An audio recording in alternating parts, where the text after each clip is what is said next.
Let's start with a word of prayer. നമുക്ക് ഒരു പ്രാർത്ഥനയോടെ ആരംഭിക്കാം. Thank you, Lord, for all these young people who have gathered here, Lord. ഇവിടെ കൂടിയിരിക്കുന്ന ചെറുപ്പക്കാരായ സഹോദരങ്ങൾക്ക് വേണ്ടി നന്ദി പിതാവേ. Thank you that they are not here by coincidence. ഞങ്ങൾ ഇവിടെ ആയിരിക്കുന്നത് യാദൃശ്ചികമല്ലാത്തതിനാൽ അങ്ങേ സ്തുതിക്കുന്നു. You have brought them here for a specific purpose. നീ അവരെ ഇവിടെ കൊണ്ടുവന്നത് ഒരു പ്രത്യേക ഉദ്ദേശത്തോടെയാണല്ലോ. To open their hearts to you. അവരുടെ ഹൃദയങ്ങളെ അങ്ങേക്ക് വേണ്ടി തുറക്കുന്നതിന് വേണ്ടിയാണല്ലോ. To build them up in the image of Jesus. യേശു ക്രിസ്തുവിന്റെ സാദൃശ്യത്തിൽ പണിയുവാൻ വേണ്ടിയാണല്ലോ. I pray that you would give all of us soft hearts to listen to you today. ഞാൻ പ്രാർത്ഥിക്കുന്നു ഞങ്ങൾക്ക് എല്ലാവർക്കും ഒരു മൃദുവായ ഹൃദയം അങ്ങേ ശ്രവിക്കുന്നതിന് തരണമേ എന്ന്. We want to put aside all the distractions of the world. ഈ ലോകത്തിലെ എല്ലാ ഡിസ്ട്രാക്ഷൻസും മാറ്റി നിർത്തുവാൻ ഞങ്ങളെ സഹായിക്കണമേ. All the worries and stress about our college life and work life. ഞങ്ങളുടെ എല്ലാ ആശങ്കകളും ഞങ്ങളുടെ സമ്മർദ്ദങ്ങളും ഞങ്ങളുടെ പഠനത്തെക്കുറിച്ചും ജോലിയെക്കുറിച്ചും ഒക്കെ ഉള്ള അങ്ങനെയുള്ള കാര്യങ്ങളെല്ലാം. And we want to tune in to what you have to speak personally to just each of us. ഞങ്ങൾ ഓരോരുത്തരോടും വ്യക്തിപരമായി അങ്ങ് സംസാരിക്കുന്നത് കേൾക്കുവാനായിട്ട് ഞങ്ങളുടെ ചെവിയെ കൂർമ്മിപ്പിക്കുവാൻ ഞങ്ങളെ സഹായിക്കണമേ. Thank you, Lord, that you are right here seated among us. അങ്ങ് ഞങ്ങളുടെ ഇടയിൽ ഉപവിഷ്ടനായിരിക്കുന്നതുകൊണ്ട് ഞങ്ങൾ അങ്ങേ സ്തുതിക്കുന്നു. Lord, I pray the words I share will be your words. കർത്താവേ, ഞാൻ പങ്കുവയ്ക്കുന്ന വാക്കുകൾ അങ്ങയുടെ വാക്കുകളായി തീരണമെന്ന് ഞാൻ പ്രാർത്ഥിക്കുന്നു. In Jesus' name, യേശുവിന്റെ നാമത്തിൽ ആമേൻ. Dear young brothers and sisters, it is so good to be with you again this year. പ്രിയ ചെറുപ്പക്കാരായ സഹോദരീസഹോദരന്മാരെ, നിങ്ങളോട് കൂടെ ആയിരിക്കുന്നത് വളരെ സന്തോഷകരമാണ് വീണ്ടും ഈ വർഷം. I want to start by reminding each one of you that God has created you for a specific purpose. ഞാൻ നിങ്ങൾ ഓരോരുത്തരെയും ദൈവം ഒരു പ്രത്യേക ഉദ്ദേശത്തോടുകൂടിയാണ് സൃഷ്ടിച്ചതെന്ന് ഓർമ്മിപ്പിച്ചതുകൊണ്ട് തുടങ്ങാൻ ആഗ്രഹിക്കുന്നു. That purpose cannot be accomplished by the person sitting next to you. ആ ഉദ്ദേശം നിങ്ങളുടെ അടുത്തിരിക്കുന്ന ആളെ കൊണ്ട് നിങ്ങളെ കുറിച്ചുള്ള ഉദ്ദേശം നിറവേറ്റുവാൻ കഴിയുകയില്ല. That purpose is God's specific purpose for you. ആ ഉദ്ദേശം നിങ്ങളെക്കുറിച്ച് മാത്രമുള്ള പ്രത്യേക ഉദ്ദേശമാണ് ദൈവത്തിനുള്ള. In Psalms 139, God says he stitched you in your mother's womb. സങ്കീർത്തനം 139 അവിടെ പറയുന്നത് ദൈവം നിങ്ങളെ അമ്മയുടെ ഗർഭപാത്രത്തിൽ മെനഞ്ഞിരിക്കുന്നു എന്നാണ്. Which means thousands of years ago he planned for you and a specific purpose that you would have today and for the next few years, for the next several years in this world. അതിന്റെ അർത്ഥം ആയിരക്കണക്കിന് വർഷങ്ങൾക്ക് മുമ്പ് ദൈവം നിങ്ങൾ ഇപ്പോഴായിരിക്കുന്നതും നിങ്ങളുടെ മുഴുവൻ ജീവിതത്തെക്കുറിച്ചും ദൈവം പദ്ധതി ഇട്ടിരുന്നു എന്നാണ്. And if you've given your life to Jesus, God says, you are my workmanship. നിങ്ങൾ യേശുവിന് നിങ്ങളുടെ ജീവിതങ്ങളെ നൽകിയിട്ടുണ്ടെങ്കിൽ ദൈവം പറയുന്നത് യേശുവിന്റെ പണിയാണ് നിങ്ങൾ എന്നാണ്. You are created in Christ Jesus for good works. നിങ്ങൾ യേശു ക്രിസ്തുവിൽ നല്ല പ്രവൃത്തിക്ക് വേണ്ടി സൃഷ്ടിക്കപ്പെട്ടിരിക്കുന്നു എന്നാണ്. Which God has prepared long back for you to do. വളരെ മുമ്പ് നിങ്ങൾക്ക് ചെയ്യാൻ വേണ്ടി ദൈവം അത് ശരിയാക്കിയിരിക്കുന്നു. You can look it up later. That's what the Bible says in Ephesians 2 verse 10. നിങ്ങൾക്ക് പിന്നീട് അത് നോക്കാം. അതാണ് ബൈബിൾ എഫേസ്യർ 2:10 പറയുന്നത്. You are his creation that have been created for good works that God has prepared specifically for you long back to walk in. നിങ്ങൾ പ്രത്യേകമായിട്ട് സൃഷ്ടിക്കപ്പെട്ടതാണ്. ക്രിസ്തുവിന് വേണ്ടി ദൈവത്തിന്റെ പ്രത്യേക ഉദ്ദേശം നല്ല പ്രവൃത്തിക്ക് വേണ്ടി ചെയ്തു തീർക്കുവാൻ വേണ്ടി ദൈവം വളരെ മുമ്പേ നിങ്ങളെ സൃഷ്ടിച്ചിരിക്കുന്നു. Some of us might have a nice exterior when we come to church. നമ്മൾ പലർക്കും പുറമെ ഒരു നല്ല കാര്യം ഉണ്ടായിരിക്കാം സഭയിൽ വരുമ്പോഴൊക്കെ. But deep down, if you're honest with your heart, you know that you are defeated in many areas that you don't want any brother or sister or any elder to know about. എന്നാൽ നിങ്ങൾ സത്യസന്ധരെങ്കിൽ നിങ്ങളുടെ ഹൃദയത്തിന്റെ ആഴത്തിൽ പല മേഖലകളിലും നിങ്ങൾ തോൽപ്പിക്കപ്പെട്ട് മറ്റ് നിങ്ങളുടെ മൂപ്പന്മാരോ മറ്റുള്ളവരോ അറിയാൻ ആഗ്രഹിക്കാത്ത കാര്യങ്ങൾ ഉണ്ടെന്ന് നിങ്ങൾക്ക് അറിയാം. And you put a holy front when you come to church. എന്നാൽ നിങ്ങൾ അതിന്റെ ഒരു മുഖംമൂടി അണിഞ്ഞാണ് സഭയിൽ വരുന്നത്. But inside, you know, your life does not look like that. എന്നാൽ അകമേ നിങ്ങളുടെ ജീവിതം അങ്ങനെ അല്ല കാണുന്നത്. I want to speak to you with a word of encouragement. നിങ്ങളോട് ഉത്സാഹത്തിന്റെ വാക്കുകൾ പറയുവാൻ ഞാൻ ആഗ്രഹിക്കുന്നു. Don't worry about what anybody else in the church thinks about you. സഭയിൽ ആളുകൾ നിങ്ങളെക്കുറിച്ച് എന്ത് ചിന്തിക്കുന്നു എന്നതിനെ കുറിച്ച് നിങ്ങൾ വ്യാകുലപ്പെടരുത്. God is sitting right next to you today and he can see your heart. ദൈവം ഇന്ന് നിങ്ങളുടെ തൊട്ടരികിൽ ഇരിക്കുന്നു. ദൈവത്തിന് നിങ്ങളുടെ ഹൃദയത്തെ കാണുവാൻ കഴിയും. And the Bible says if you will return back to him, he will abundantly pardon. Bible പറയുന്നത് നിങ്ങൾ അവനിലേക്ക് മടങ്ങി വരികയാണെങ്കിൽ അവൻ നിങ്ങളെ സമൃദ്ധമായിട്ട് നിങ്ങളോട് ക്ഷമിക്കും എന്ന്. Your parents might judge you, your elders might judge you, your brothers and sisters might judge you, but the Lord is ready to abundantly pardon you. നിങ്ങളുടെ മാതാപിതാക്കൾ നിങ്ങളെ കുറ്റം വിധിച്ചേക്കാം, നിങ്ങളുടെ സഹോദരങ്ങൾ നിങ്ങളെ കുറ്റം വിധിച്ചേക്കാം, മറ്റുള്ളവരൊക്കെ നിങ്ങളെ കുറ്റം വിധിച്ചേക്കാം. എന്നാൽ ദൈവം നിങ്ങൾക്ക് ക്ഷമ നൽകുവാനായിട്ട്, നിങ്ങളോട് ക്ഷമിക്കുവാനായിട്ടാണ് കാത്തിരിക്കുന്നത്. The Bible says in John chapter 6, if you come to the Lord, he will definitely not cast you out. യോഹന്നാൻ 6-ാം അധ്യായത്തിൽ ബൈബിൾ പറയുന്നത് നിങ്ങൾ ദൈവത്തിങ്കിലേക്ക് വരികയാണെങ്കിൽ അവൻ നിങ്ങളെ ഒരിക്കലും വിട്ടുകളയുകയില്ല. Let me show you a picture of the way you may be looking at yourself. നിങ്ങൾ നിങ്ങളെ തന്നെ കാണുന്ന ഒരു ചിത്രം ഞാൻ നിങ്ങൾക്ക് കാണിച്ചു തരാം. You turn with me to Song of Solomon chapter 1 verse 6. ഉത്തമഗീതം 1-ന്റെ 6-ാം അധ്യായത്തിലേക്ക് 6-ാം വാക്യത്തിലേക്ക് തിരിയാം. And now you might feel this way about yourself. നിങ്ങൾ ഒരുപക്ഷെ നിങ്ങളെക്കുറിച്ച് തന്നെ ഈ രീതിയിലായിരിക്കും നിങ്ങൾ ചിന്തിക്കുന്നത്. When you look at your heart, you may say in this verse what it says, do not look at me because I am ugly. ഈ വാക്യത്തിൽ പറയുന്നത് എന്നെ തുറിച്ചു നോക്കരുത്, ഞാൻ ഇരുൾ നിറം പറ്റിയിരിക്കുന്നു, ഞാൻ കറുത്തിരിക്കുന്നു. And the last part says, last part of this verse says, I have not taken care of my own vineyard. അവസാനത്തെ ഭാഗം അതിൽ പറയുന്നത് ഞാൻ എൻ്റെ മുന്തിരിത്തോട്ടങ്ങളെ ശരിയായ രീതിയിൽ കാത്തിട്ടില്ല. I have not been faithful with walking with the Lord every day. ഞാൻ എല്ലാ ദിവസവും കർത്താവിനോട് ചേർന്ന് നടക്കുന്ന കാര്യത്തിൽ വിശ്വസ്തനായിരുന്നില്ല. Let me tell you what the Lord says to you if you repent today. ഞാൻ നിങ്ങളോട് പറയട്ടെ, ഇന്ന് നിങ്ങൾ മാനസാന്തരപ്പെടുകയാണെങ്കിൽ കർത്താവ് നിങ്ങളോട് പറയുന്ന കാര്യം ഇപ്പോൾ നിങ്ങളോട് ഞാൻ even if you have not been faithful with walking for the Lord 10 days in a row. നിങ്ങൾ കർത്താവിനോടൊത്ത് വിശ്വസ്തനായിട്ട് നടക്കുന്നത് 10 ദിവസത്തോളം നിങ്ങൾ അതിൽ അവിശ്വസ്തത കാണിച്ചിരുന്നെങ്കിലും, even if you've not been faithful for the entire 2025. ഈ 2025 മുഴുവൻ നിങ്ങൾ അവിശ്വസ്തരായിട്ടാണ് നടന്നിരുന്നെങ്കിലും, tonight if you repent, ഇന്ന് രാത്രിയിൽ നിങ്ങൾ മാനസാന്തരപ്പെടുകയാണെങ്കിൽ, this is what the Lord says to you. ഇതാണ് കർത്താവ് നിങ്ങളോട് പറയുന്നത്. Move on a few pages to Song of Solomon chapter 4 verse 7. 2-3 പേജുകൾ മറിച്ചാൽ ഉത്തമഗീതം 4-ന്റെ 7-ൽ നാം കാണുന്നു. This is what the Lord says, you are altogether beautiful my darling, there is no blemish in you. ഇതാണ് കർത്താവ് പറയുന്നത്, എൻ്റെ പ്രിയേ നീ സർവാംഗ സുന്ദരി, നിന്നിൽ യാതൊരു ഊനവും ഇല്ല. So you look at yourself and you say I'm ugly. നിങ്ങൾ നിങ്ങളെ തന്നെ നോക്കിയിട്ട് പറയുന്നു ഞാൻ വിരൂപനാണ്, വിരൂപയാണ്. But when you repent to the Lord looks at you and says you are totally beautiful. എന്നാൽ നിങ്ങൾ കർത്താവിന്റെ അടുക്കലേക്ക് മാനസാന്തരത്തോടെ വന്നു കഴിഞ്ഞാൽ കർത്താവ് നിങ്ങളെ നോക്കി പറയുന്നു നിങ്ങൾ മുഴുവനായിട്ടും സുന്ദരനാണ്, സുന്ദരിയാണ്. There's not even one mark or blemish or scar on you. നിങ്ങളിൽ ഒരു പാടോ മറുകോ ഇല്ല. That is the way the Lord looks at you when he repents. When you repent, നിങ്ങൾ മാനസാന്തരപ്പെടുമ്പോൾ കർത്താവ് അങ്ങനെയാണ് നിങ്ങളെ നോക്കുന്നത്. He does not see your past sins anymore. കർത്താവ് ഇപ്പോൾ നിങ്ങളുടെ ഭൂതകാലത്തെ ഇനി നോക്കുന്നില്ല. He does not see the last all of 2025 you were pretending in the church but inside your heart was not pure. മുഴുവൻ 2025 മുഴുവൻ നിങ്ങൾ സഭയിൽ അഭിനയിക്കുകയും ഹൃദയത്തിൽ അശുദ്ധിയോടെ നടന്നിരുന്നതും കർത്താവ് നോക്കുന്നില്ല. He sees your desire to clean the inside of your heart today. ഇന്ന് നിന്റെ ഹൃദയത്തിന്റെ ഉള്ളിൽ അതിനെ ശുദ്ധീകരിക്കാനുള്ള ആഗ്രഹമാണ് കർത്താവ് കാണുന്നത്. And he said the inside of you is now beautiful. കർത്താവ് പറയുന്നത് നിങ്ങളുടെ ഹൃദയത്തിന്റെ ഉള്ളിൽ അത് സുന്ദരമല്ല. Stop pretending on the outside. I have cleaned the inside.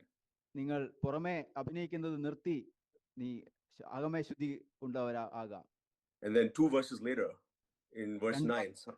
2 വാക്യങ്ങൾക്ക് ശേഷം 9-ാം വാക്യത്തിൽ God says, you have made my heart beat faster You have made my heart beat faster with a single glance of your eyes. ആ, എൻ്റെ സഹോദരി, എൻ്റെ കാന്തി, നീ എൻ്റെ ഹൃദയത്തെ അപഹരിച്ചിരിക്കുന്നു. ഒരു നോട്ടം കൊണ്ട് നീ എൻ്റെ ഹൃദയത്തെ അപഹരിച്ചിരിക്കുന്നു. Do you know, today, if you just look to the Lord, his heart beats faster. ഇന്ന് നിങ്ങൾ കർത്താവിലേക്ക് നോക്കുകയാണെങ്കിൽ കർത്താവിന്റെ ഹൃദയം വേഗത്തിൽ മിടിക്കും. Some of you come to church or go to college or go to work and you have a attraction to a boy or girl. നിങ്ങൾ ചിലർ കോളേജിലോ ജോലിക്കോ പോകുമ്പോൾ അവിടെ ഏതെങ്കിലും ഒരു പെൺകുട്ടിയോടോ ആൺകുട്ടിയോടോ നിങ്ങൾക്ക് ഒരു ആകർഷണം തോന്നിയേക്കാം. And when they look at you, your heart beats a little bit faster. അവര് നിങ്ങളെ നോക്കുന്ന സമയത്ത് നിങ്ങളുടെ ഹൃദയം കൂടുതൽ വേഗത്തിൽ ഹൃദയമിടിപ്പുണ്ടാകും. And you really look forward to, like, I hope they look at me. നിങ്ങൾ അവര് എന്നെ നോക്കുമെന്നുള്ള പ്രതീക്ഷയോടെ ആയിരിക്കുന്നത്. Maybe you're even sitting here tonight hoping that someone will look at you. നിങ്ങൾ ഇന്ന് ഇരിക്കുന്നത് തന്നെ ആരെങ്കിലും നിങ്ങളെ നോക്കുമെന്ന് പ്രതീക്ഷയോടെ ആയിരിക്കാം. I'm here to tell you that God is sitting here hoping you will look at him. ഞാൻ നിങ്ങളോട് ഇങ്ങനെ പറയാനാണ് ഇവിടെ ഇരിക്കുന്നത്. ദൈവം നിങ്ങൾ അവനെ നോക്കുമെന്നുള്ള പ്രതീക്ഷയോടെ ഇരിക്കുകയാണ്. And if you will just give one look at him, his heart beats faster. നിങ്ങൾ കർത്താവിലേക്ക് ഒരു നോട്ടം നോക്കിയാൽ തന്റെ കർത്താവിന്റെ ഹൃദയം വേഗത്തിലിടിക്കും. So don't come here looking for the love relationship with the human when God has a divine love relationship for you. നിങ്ങൾക്ക് ഈ ഭൂമിയിലുള്ള മനുഷ്യരുമായിട്ടുള്ള ഒരു സ്നേഹബന്ധത്തിലേക്ക് നോക്കരുത്. ഒരു സ്വർഗീയമായിട്ടുള്ള ദൈവികമായിട്ടുള്ള സ്നേഹബന്ധത്തിന് വേണ്ടി കർത്താവ് കാത്തിരിക്കുമ്പോൾ, if you would just turn around in your heart and just look at him, his heart gets excited that my child is looking at me. നിങ്ങൾ തിരിഞ്ഞ് കർത്താവിലേക്ക് നോക്കുകയാണെങ്കിൽ കർത്താവ് വളരെ ആവേശഭരിതനായിട്ട് എൻ്റെ കുഞ്ഞ് എന്നെ നോക്കുന്നു എന്ന് ചിന്തിക്കും. This is the story of the prodigal son that we read about. ഇതാണ് ധൂർത്തപുത്രന്റെ കഥ നിങ്ങൾ വായിക്കുന്നത്. You turn to Luke chapter 15 verse 20. ലൂക്കോസ് 15:20 നമുക്ക് തിരിയാം. The prodigal son says, the prodigal son gets up and comes to his father, and while he was still a long way off, his father saw him and felt compassion for him and ran to him and embraced him. അങ്ങനെ അവൻ എഴുന്നേറ്റ് അപ്പന്റെ അടുക്കൽ പോയി. ദൂരത്തു നിന്ന് തന്നെ അപ്പൻ അവനെ കണ്ട് മനസ്സലിഞ്ഞ് ഓടിച്ചെന്ന് അവനെ കഴുത്ത് കെട്ടിപ്പിടിച്ച് അവനെ ചുംബിച്ചു. When the Lord sees you at a distance, turning your eyes at him, even though you might feel far away from him, he runs to you to embrace you. കർത്താവ് നിങ്ങളെ ദൂരത്തു നിന്ന് കാണുമ്പോൾ, നിങ്ങൾ കർത്താവിനോട് തിരിഞ്ഞെങ്കിലും ദൂരത്താണെന്ന് നിങ്ങൾക്ക് തോന്നുമ്പോൾ കർത്താവ് ഓടി അടുത്ത് വന്ന് നിങ്ങളെ കെട്ടിപ്പിടിക്കുന്നു. And he has compassion on you. നിങ്ങളോട് മനസ്സലിവുണ്ട് കർത്താവിന്. The prodigal son came back to have food. ധൂർത്തപുത്രൻ ഭക്ഷണം ലഭിക്കുവാൻ വേണ്ടിയാണ് മടങ്ങി വന്നത്. He didn't even come back to just be with his father. He came for the food. തന്റെ പിതാവിനോടൊത്ത് ആയിരിക്കുന്നതിന് വേണ്ടിയല്ല, ഭക്ഷണം ലഭിക്കുന്നതിന് വേണ്ടിയാണ് അവൻ വന്നത്. But the father still ran to him and said, I'm going to embrace you and I'm going to forgive you. എന്നാൽ പിതാവ് അപ്പോഴും അവന്റെ അടുത്തേക്ക് ഓടി, ഞാൻ അവനെ കെട്ടിപ്പിടിക്കുമെന്ന് പറഞ്ഞുകൊണ്ട് ഓടി. In the next verse, the son says, and this must be our attitude when we repent, Father, I have sinned against heaven and in your sight. I'm no longer worthy to be called your son. അവൻ മാനസാന്തരപ്പെട്ട് തിരിച്ച് അപ്പനോട് പറയുന്നത്, അപ്പാ, ഞാൻ സ്വർഗത്തോടും നിന്നോടും പാപം ചെയ്തിരിക്കുന്നു, ഇനി നിന്റെ മകൻ എന്ന് വിളിക്കപ്പെടുവാൻ യോഗ്യനല്ല എന്ന് പറഞ്ഞു. ഇതാണ് നമ്മൾ മാനസാന്തരപ്പെടുവാൻ നമ്മുടെ മനോഭാവം. But the father interrupts him and says, you are my son. Bring the best robe, put it on him, put a ring on his hand, sandals on his feet, and let us eat and celebrate. എന്നാൽ പിതാവ് അവൻ പറഞ്ഞുകൊണ്ടിരിക്കുമ്പോൾ ഇടയ്ക്ക് കയറി പറഞ്ഞു, അപ്പൻ വേഗം മേൽത്തരമായ അങ്കി കൊണ്ടുവന്ന് ഇവനെ ധരിപ്പിക്കുവിൻ, ഇവന് കൈക്ക് മോതിരവും കാലിന് ചെരുപ്പും ഇടുവിക്കുവിൻ, തടിച്ച കാളക്കുട്ടിയെ കൊണ്ടുവന്ന് അറക്കുവിൻ, നാം തിന്ന് ആനന്ദിക്കുക. What if you gave your life to Jesus a few years ago? നിങ്ങൾ ഒരുപക്ഷെ ചില വർഷങ്ങൾക്ക് മുമ്പ് കർത്താവിന് നിങ്ങളുടെ ഹൃദയങ്ങളെ കൊടുത്തവരായിരിക്കാം. Or maybe a few months ago. അല്ലെങ്കിൽ ചില മാസങ്ങൾക്ക് മുമ്പ്. But today you went away from the Lord, or yesterday you went away from the Lord and you want to return and repent. എന്നാൽ ഇന്നലെ നിങ്ങൾ കർത്താവിൽ നിന്ന് അകന്നുപോയി, ഇന്ന് നിങ്ങൾ കർത്താവിൽ നിന്ന് അകന്നുപോയി, എന്നാൽ നിങ്ങൾക്ക് മാനസാന്തരത്തോടെ തിരിച്ചു വരണമെന്ന് ആഗ്രഹിക്കുന്നു. What do you think God will say? അങ്ങനെയെങ്കിൽ ദൈവം നിങ്ങളോട് എന്ത് പറയുമെന്നാണ് നിങ്ങൾ ചിന്തിക്കുന്നത്? Will he say, oh, you already ran away once, I don't have any more celebrations for you? നീ ഒരിക്കൽ ഓടിപ്പോയതല്ലേ, ഇനി നിനക്ക് വേണ്ടി ഒരു ആനന്ദം, ഒരു ആ, നിനക്ക് വേണ്ടി അങ്ങനെ ഒരു കാര്യം എനിക്കില്ല എന്ന് പറയുമോ? No. If he sees you returning to him, he'll run out to you again today. കർത്താവ് നിങ്ങൾ മാനസാന്തരപ്പെടുന്നതായിട്ട് കാണുമ്പോൾ നിങ്ങളുടെ പുറകെ ഓടി വരും. And he will put a new robe on you again. നിങ്ങളുടെ മേൽ ഒരു പുതിയ വസ്ത്രം ഇടും. And he'll put his ring of authority on you. അവന്റെ അധികാരത്തിന്റെ ആ മോതിരം നിങ്ങളുടെ കയ്യിൽ ഇട്ടു തരും. And he will say, you are my son, let's celebrate again. അതിനുശേഷം കർത്താവ് പറയും, നീ എന്റെ മകനാണ്, നമുക്ക് ആഘോഷിക്കാം. This is not a one-time story. ഇത് ഒരു പ്രാവശ്യം മാത്രം നടക്കുന്ന ഒരു കഥയല്ല. Even if you sinned just earlier today, നിങ്ങൾ ഇന്ന് കുറച്ചു നേരം മുമ്പ് പാപം ചെയ്തെങ്കിൽ പോലും, if you return to the Lord today, he celebrates you. His heart beats faster for you. ഇപ്പോൾ നിങ്ങൾ കർത്താവിലേക്ക് മടങ്ങി വരികയാണെങ്കിൽ കർത്താവ് നിങ്ങളുടെ മടങ്ങി വരവിനെ ആഘോഷിക്കും. തന്റെ ഹൃദയം നിങ്ങൾക്ക് വേണ്ടി കൂടുതൽ വേഗത്തിൽ ഇടിക്കും. And if it happens again tomorrow or in some days in the past, but you decide to repent, again the Lord will welcome you and celebrate you. ഇത് ഇതിനു മുമ്പ് ഭൂതകാലത്ത് നടന്ന കാര്യമായിരിക്കാം, അല്ലെങ്കിൽ പിന്നീട് നടക്കുന്നതായിരിക്കാം. എന്നാൽ എപ്പോൾ നിങ്ങൾ കർത്താവിലേക്ക് മാനസാന്തരത്തോടെ വരുമ്പോഴോ കർത്താവ് നിങ്ങളുടെ വരവ് ആഘോഷിക്കും. So I want to encourage you, young brothers and sisters, do not feel condemned, do not be discouraged. ഞാൻ നിങ്ങളോട് ഉത്സാഹിപ്പിക്കാൻ പറയട്ടെ, പ്രിയ സഹോദരീസഹോദരന്മാരെ, നിങ്ങൾ കുറ്റംവിധിയിൽ അകപ്പെട്ടിരിക്കരുത്, നിങ്ങൾ നിരുത്സാഹത്തിൽ അകപ്പെട്ടു പോകരുത്. Repent and return to the Lord, he will not cast you out. മാനസാന്തരത്തോടെ കർത്താവിലേക്ക് തിരികെ വരിക, കർത്താവ് നിങ്ങളെ കൈവിട്ട് കളയുകയില്ല. But remember that the Lord's desire is once you've come back to him, he doesn't want you to run away again. എന്നാൽ നിങ്ങൾ കർത്താവിലേക്ക് മാനസാന്തരത്തോടെ മടങ്ങി വന്ന ശേഷം വീണ്ടും പിന്തിരിഞ്ഞു പോകരുതെന്ന് തന്നെയാണ് കർത്താവിന്റെ ആഗ്രഹം. He wants you to be with him at all times. എപ്പോഴും അവനോടുകൂടെ എല്ലാ അർത്ഥത്തിലും ആയിരിക്കുവാൻ വേണ്ടിയാണ് കർത്താവിന്റെ ആഗ്രഹം. He wants you to be content with just being with him. നീ കർത്താവിനോട് ആയിരിക്കുന്നതിൽ തൃപ്തനായിരിക്കുവാൻ വേണ്ടി കർത്താവ് ആഗ്രഹിക്കുന്നു. He doesn't want you to be with him because of the food that he provides. അവൻ നൽകുന്ന ഭക്ഷണത്തിന് വേണ്ടി അവന്റെ അടുക്കൽ വരുന്നത് നല്ല കർത്താവ് ആഗ്രഹിക്കുന്നത്. He wants you to be with him and enjoy everything he has for you. അവനോട് ചേർന്ന് എല്ലാം അവനുള്ള എല്ലാം നിങ്ങൾ ആസ്വദിക്കുവാൻ വേണ്ടി കർത്താവ് ആഗ്രഹിക്കുന്നത്.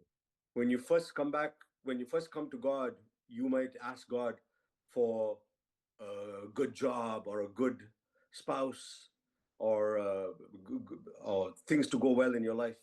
നിങ്ങൾ ആദ്യം കർത്താവിന്റെ അടുക്കൽ വരുമ്പോൾ നിങ്ങൾ നല്ലൊരു ജോലിക്ക് വേണ്ടിയോ നല്ല ഒരു ജീവിത പങ്കാളിക്ക് വേണ്ടിയോ അല്ലെങ്കിൽ നല്ല അങ്ങനെയുള്ള കാര്യങ്ങൾ ആഗ്രഹിച്ചായിരിക്കാം വരുന്നത്. To do well in your exams, to have good friends.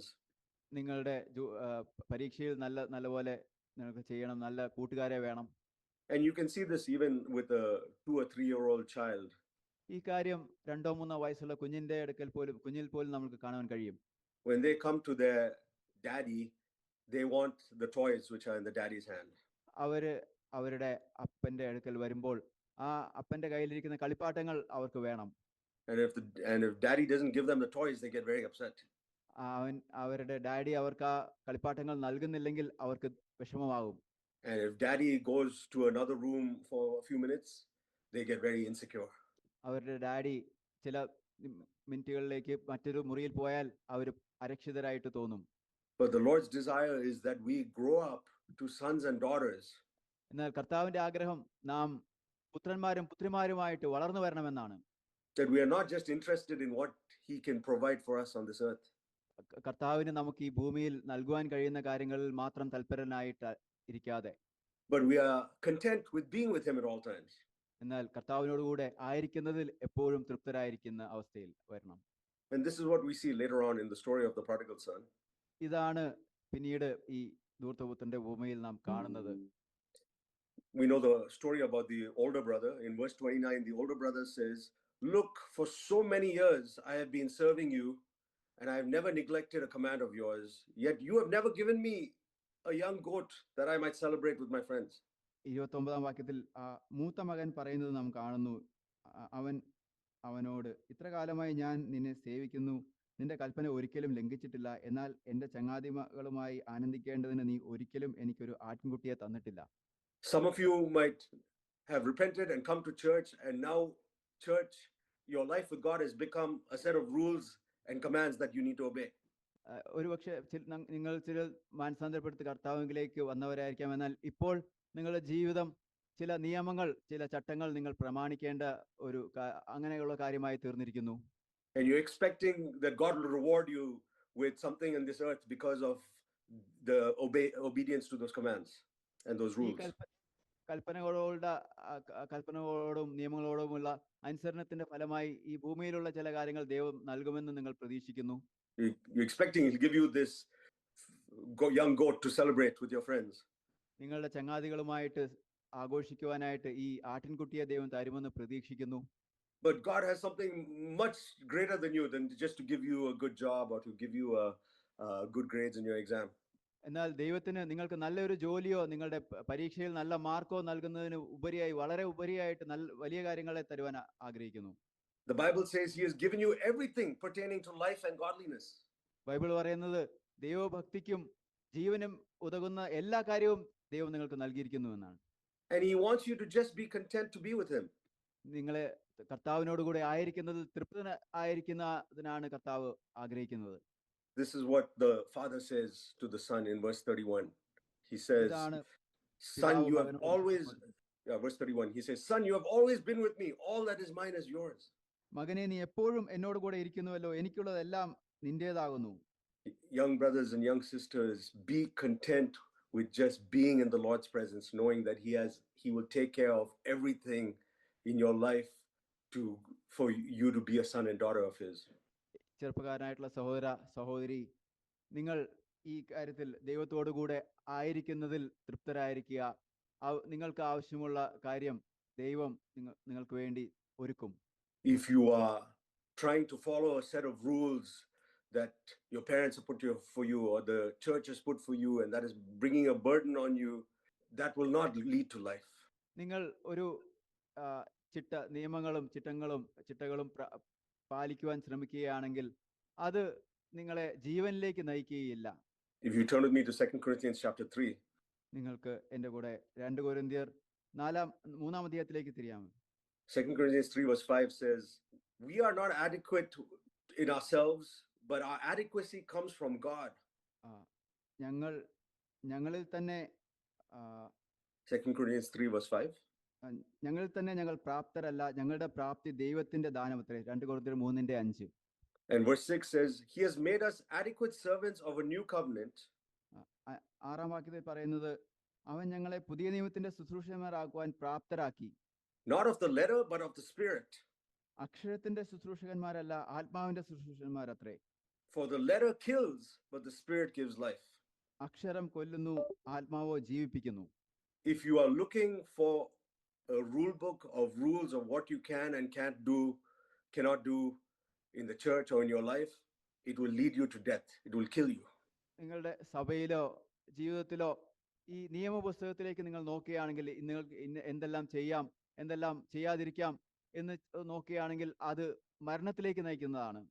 If you're looking to say, what can I wear? Can I wear these type of clothes? Is that okay?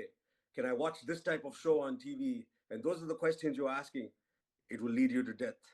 നിങ്ങൾക്ക് എങ്ങനെയുള്ള വസ്ത്രം ധരിക്കാൻ കഴിയും, എങ്ങനെയുള്ള TV പ്രോഗ്രാമുകൾ കാണാൻ കഴിയും എന്നൊക്കെയുള്ള ചോദ്യങ്ങളാണ് നിങ്ങൾ ചോദിക്കുന്നതെങ്കിൽ അത് മരണത്തിലേക്ക് നയിക്കുന്നതാണ്.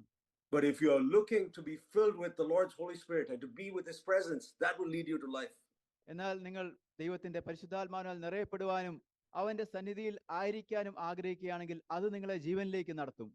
If you go on later in the chapter to verse 16, it says, verse 16, whenever a person turns to the Lord, the veil is taken away. 16-ാം വാക്യത്തിൽ അവിടെ പറയുന്നത്, കർത്താവിലേക്ക് തിരിയുമ്പോൾ മൂടുപടം നീങ്ങിപ്പോകും.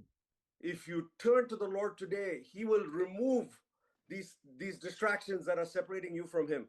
നിങ്ങൾ കർത്താവിലേക്ക് തിരിയുകയാണെങ്കിൽ കർത്താവിൽ നിന്ന് നിങ്ങളെ അകറ്റുന്ന തടസ്സങ്ങളെ എല്ലാം കർത്താവ് നീക്കിക്കളയും. And verse 17 says, the Lord is the Spirit, and where the Spirit of the Lord is life and liberty. 17-ാം വാക്യം പറയുന്നത്, കർത്താവ് ആത്മാവാകുന്നു, കർത്താവിന്റെ ആത്മാവ് ഉള്ളിടത്ത് സ്വാതന്ത്ര്യമുണ്ട്.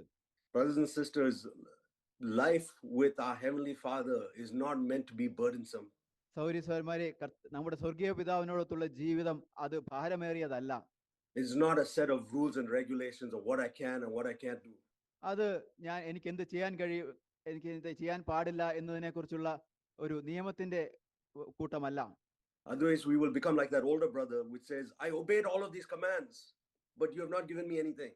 അതല്ലെങ്കിൽ നിങ്ങൾ ആ മൂത്തപുത്രനെ പോലെ പറയുന്നവരായിരിക്കും, ഞാൻ എപ്പോഴും നിന്റെ കൽപ്പനകളെ അനുസരിച്ചു, എന്നാൽ നീ എനിക്കൊന്നും തന്നില്ല. But the Lord is saying, just be with me. Be content to be with me, and I will show you how to live your life. എന്നാൽ കർത്താവ് നിങ്ങളോട് പറയുന്നത്, എന്നിൽ തൃപ്തനായിരിക്കുക, എന്നോട് കൂടെ ആയിരിക്കുന്നതിൽ നീ തൃപ്തനായിരിക്കുക. അങ്ങനെ വരുമ്പോൾ എങ്ങനെ ജീവങ്കിലേക്ക് പ്രവേശിക്കാൻ ഞങ്ങളെ കാണിച്ചു തരും. The Christian life is meant to be one of great liberty. ക്രിസ്തീയ ജീവിതം വലിയ സ്വാതന്ത്ര്യത്തിന്റെ ഒരു ജീവിതമാണ്. Not liberty to go sin and live in the world. പാപം ലോകത്തിൽ പോയി ജീവിച്ച് പാപം ചെയ്യുന്നതിന് വേണ്ടിയുള്ള സ്വാതന്ത്ര്യമല്ല, but liberty to live for Jesus. ക്രിസ്തുവിന് വേണ്ടി യേശുവിന് വേണ്ടി ജീവിക്കുന്നതിനുള്ള സ്വാതന്ത്ര്യം. Liberty to do his will and not my will. അവന്റെ ഇഷ്ടം ചെയ്യുന്നതിന്, എന്റെ ഇഷ്ടത്തിന് ചെയ്യുന്നതിന്, അതാണ് സ്വാതന്ത്ര്യം. Liberty because he will tell me, I don't need to worry about it. He will convict me if something I'm doing is not right. ഞാൻ അതിനെക്കുറിച്ച് ആശങ്കപ്പെടേണ്ടതില്ല. ഞാൻ ചെയ്യുന്നത് എന്തെങ്കിലും തെറ്റിപ്പോയാൽ അവൻ എനിക്ക് അതിന്റെ ബോധ്യം നൽകും എന്നുള്ള സ്വാതന്ത്ര്യം. I won't even need to follow somebody else's rules and regulations. The Lord himself will convict me that something is right or wrong. മറ്റാരുടെയെങ്കിലും ഒരു നിയമത്തിന്റെ കൂട്ടം പിന്തുടരേണ്ടതില്ല. ഞാൻ എന്തെങ്കിലും തെറ്റിപ്പോയി കഴിഞ്ഞാൽ കർത്താവ് തന്നെ എനിക്ക് അതിന്റെ ബോധ്യം തരും. Verse 18, the next verse says, we all with unveiled face are beholding as in a mirror the glory of the Lord and are being transformed into the same image from glory to glory, just as from the Lord the Spirit. 18-ാം വാക്യത്തിൽ, എന്നാൽ മൂടുപടം നീങ്ങിയ മുഖത്ത് കർത്താവിന്റെ തേജസ്സിനെ കണ്ണാടി പോലെ പ്രതിബിംബിക്കുന്നവരായി നാം എല്ലാവരും ആത്മാവാകുന്ന കർത്താവിന്റെ ദാനമായി തേജസ്സിന്മേൽ തേജസ് പ്രാപിച്ച് അതേ പ്രതിമയായി രൂപാന്തരപ്പെടുന്നു. That means once you've returned to the Lord like the prodigal son and you are with him and there's nothing separating you from him. എന്നാൽ അതിന്റെ അർത്ഥം നിങ്ങൾ ധൂർത്തപുത്രനെ പോലെ മടങ്ങി വന്ന് കർത്താവിനോട് കൂടെ ആയിരിക്കുന്നു. കർത്താവും നിങ്ങളും തമ്മിൽ വേർപെടുത്തുന്ന ഒന്നും ഇപ്പോൾ ഇല്ല. And you keep looking at him. കർത്താവിലേക്ക് നിങ്ങൾ നോക്കിക്കൊണ്ടിരിക്കുന്നു. Then slowly every day you will be changed to become more like him. അങ്ങനെയെങ്കിൽ ഓരോ ദിവസവും നിങ്ങൾ കർത്താവിന്റെ സാദൃശ്യത്തോട് അനുരൂപരായിക്കൊണ്ടിരിക്കും. My own children, when they hang out with me for a long time and they spend time talking to me, they start to talk like me a little bit. എൻ്റെ തന്നെ മക്കൾ എൻ്റെ കൂടെ സമയം ചെലവഴിച്ച് കുറെ നാൾ കഴിയുമ്പോൾ അവർ എന്നെ പോലെ തന്നെ സംസാരിക്കാനൊക്കെ തുടങ്ങും. They start to develop the same interests that I have. എനിക്കുള്ള അതേ താല്പര്യങ്ങൾ അവർക്കും ഉണ്ടാകുവാൻ തുടങ്ങും. And they enjoy being with me. എന്നോടുകൂടെ സമയം ചെലവഴിക്കുന്നത് അവർ ആസ്വദിക്കുകയും ചെയ്യും. And that's what this verse is saying. When I look to the Lord, I'll be transformed every day to be a little bit more like him. ഇവിടെ ഈ വാക്യവും അത് തന്നെയാണ് പറയുന്നത്. ഞാൻ കർത്താവിന്റെ കൂടെ സമയം ചെലവഴിക്കുമ്പോൾ ഓരോ ദിവസവും കർത്താവിനെ പോലെ അതേ പ്രതിമയായിട്ട് ഞാൻ രൂപാന്തരപ്പെട്ടുകൊണ്ടിരിക്കുമെന്നാണ്.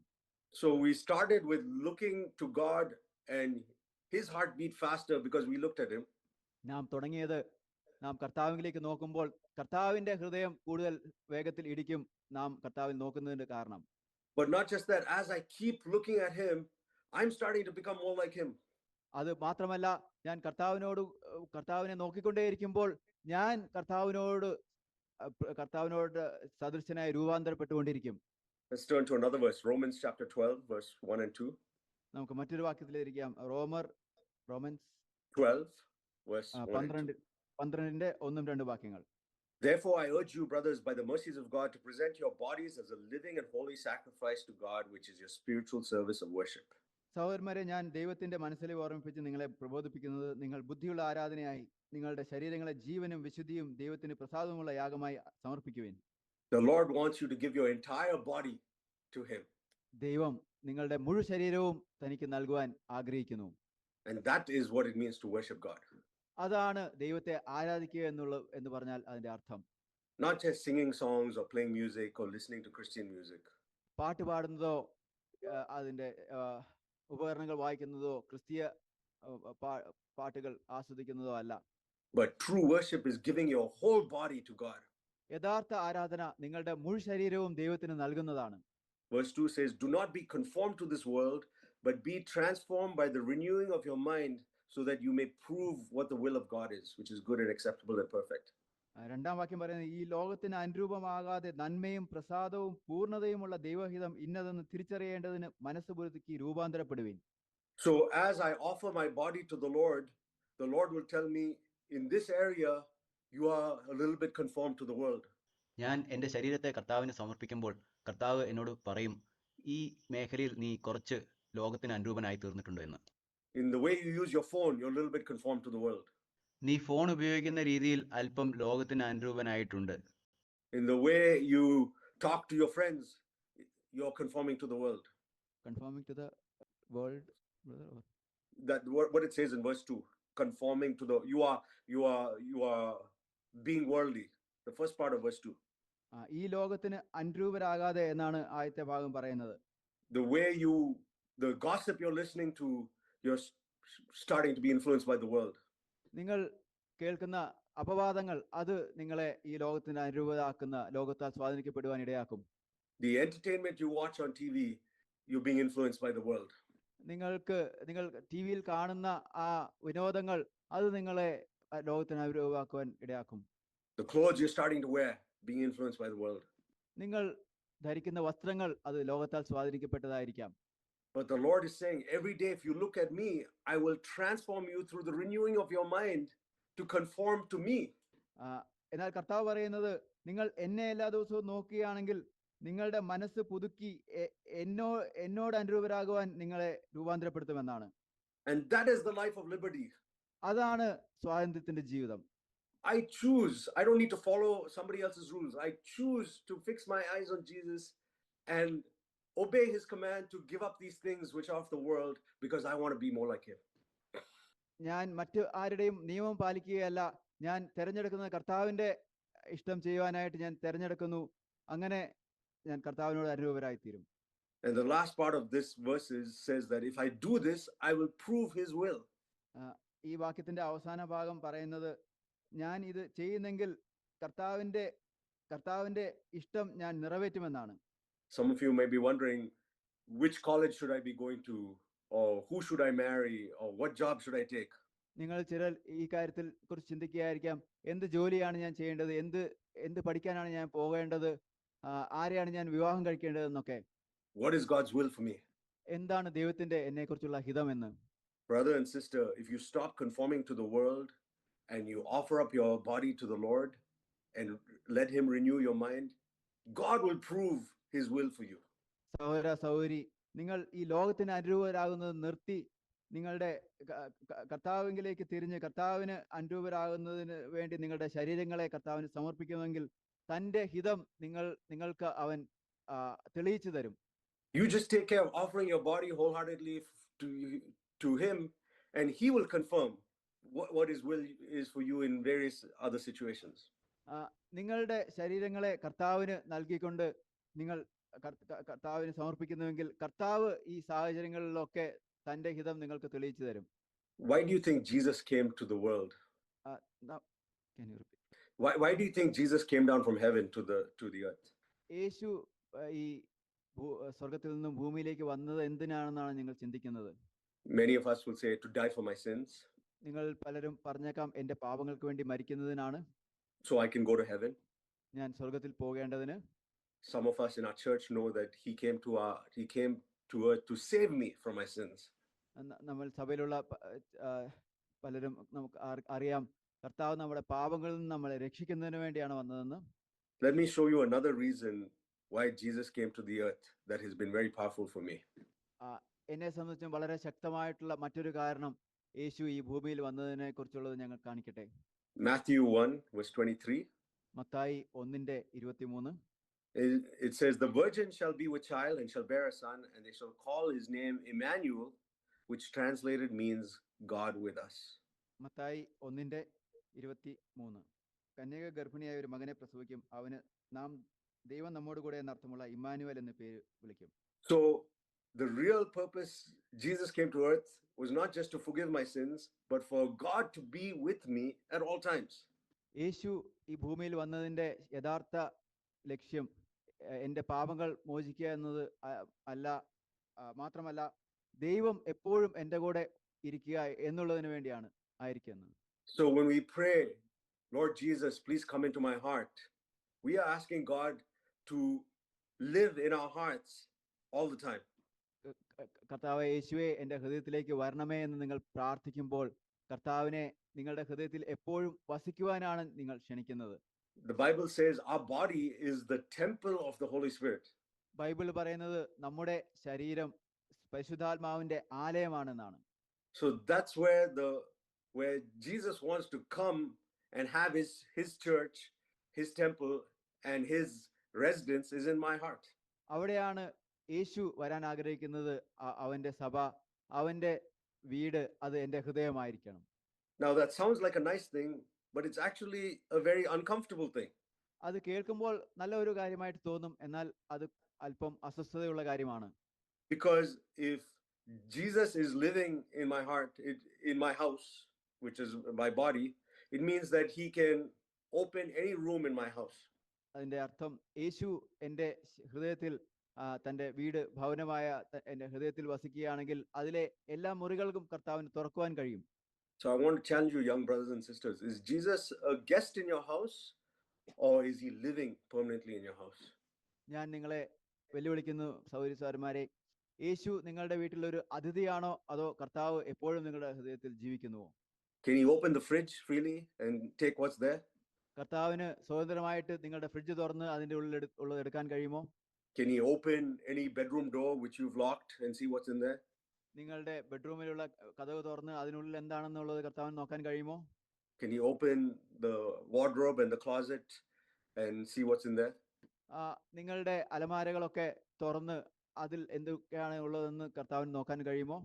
Can you open all the bathrooms, see what's in there? നിങ്ങളുടെ ബാത്റൂമുകൾ തുറന്ന് അതിലെന്താണെന്ന് നോക്കാൻ കഴിയുമോ? What do I mean? I'm talking about your mind and your eyes and your ears and your body as the life, as the house of God. ഞാൻ എന്താണ് ഉദ്ദേശിക്കുന്നത്? ഞാൻ പറയുന്നത് നിങ്ങളുടെ മനസ്സ്, നിങ്ങളുടെ കണ്ണുകൾ, നിങ്ങളുടെ ശരീരം, അത് കർത്താവിന്റെ ഭവനം എന്ന നിലയിൽ കർത്താവ് തുറക്കുന്നതിനെ കുറിച്ചാണ്. What are these rooms I'm talking about? ഞാൻ ഈ പറയുന്ന മുറികളൊക്കെ എന്തൊക്കെയാണ്? Can you give Jesus full access to your mobile phone with your passcode? നിങ്ങളുടെ മൊബൈൽ ഫോണിന്റെ പാസ്കോഡോടെ കർത്താവിന് അത് കാണുവാനായിട്ട് കഴിയുമോ? Can you look at all of your things you're looking at on the apps and on the social media? നിങ്ങൾ നോക്കുന്ന social മീഡിയയിലുള്ള ആപ്ലിക്കേഷനുകൾ അത് കർത്താവ് മുഴുവൻ നോക്കുവാൻ കർത്താവിന് കഴിയുമോ? At night when you're lying in your bed, can he be right next to you looking at what you're looking at? രാത്രിയിൽ നിങ്ങൾ നിങ്ങളുടെ കിടക്കയിലായിരിക്കുമ്പോൾ നിങ്ങൾ നോക്കുന്നത് എന്താണെന്ന് കർത്താവിന് നോക്കുവാൻ കഴിയുമോ? When you're talking to your friends, can he be in your heart listening to what you're talking? നിങ്ങൾ നിങ്ങളുടെ സുഹൃത്തുക്കളുമൊത്ത് സംസാരിക്കുമ്പോൾ കർത്താവ് നിങ്ങളുടെ ഹൃദയത്തിൽ ഇരുന്നുകൊണ്ട് അതിനെ ശ്രദ്ധിക്കുവാൻ കഴിയുമോ? When you're listening to a dirty joke or to some gossip, can he be right there listening? Can he be right there with you listening? നിങ്ങൾ ഒരു അശ്ലീലമായിട്ടുള്ള തമാശ കേൾക്കുമ്പോഴോ ഒരു അപവാദം ആരെങ്കിലും പറയുന്നത് കേൾക്കുമ്പോഴോ നിങ്ങളുടെ ഹൃദയത്തിൽ ഇരുന്നുകൊണ്ട് അത് കർത്താവിന് കേൾക്കുവാൻ കഴിയുമോ? So you can see it is a very uncomfortable thing for you to ask Jesus into your life, to live in your life. ഇപ്പോൾ നിങ്ങൾക്ക് കാണാൻ കഴിയുമോ കർത്താവിനെ നിങ്ങളുടെ ഹൃദയത്തിലേക്ക് വരുവാൻ ക്ഷണിക്കുന്നത് അത് അത്ര സുഖമുള്ള കാര്യമല്ല, വളരെ അസുഖകരമായിട്ടുള്ള കാര്യമാണ്. Because he doesn't want to just live in the room where you read your Bible and where you come to church. കാരണം കർത്താവിന് നിങ്ങൾ ബൈബിൾ വായിക്കുന്നതും സഭയിൽ വരുന്നതും ആയിട്ടുള്ള മുറിയിൽ മാത്രം നിൽക്കുവാൻ അല്ല ആഗ്രഹം. He wants to shine his light on your entire life and open any room and open any fridge and any wardrobe.